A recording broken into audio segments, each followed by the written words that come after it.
ചെന്താമര കണ്ണനുണ്ടോ കരഞ്ഞിട്ടുള്ളൂ.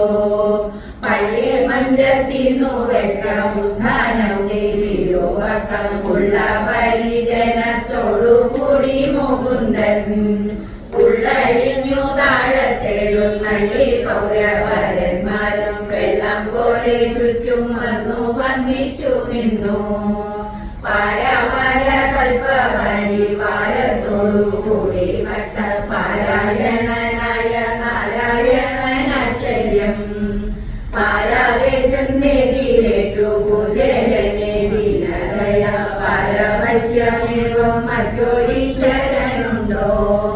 മാറദേവിയക്കു വെള്ളം കൊണ്ടു നാളും സതീർത്ഥ്യന് മാറത്തുന്മയോടു ചേർത്തു കാലം പുണർന്നു.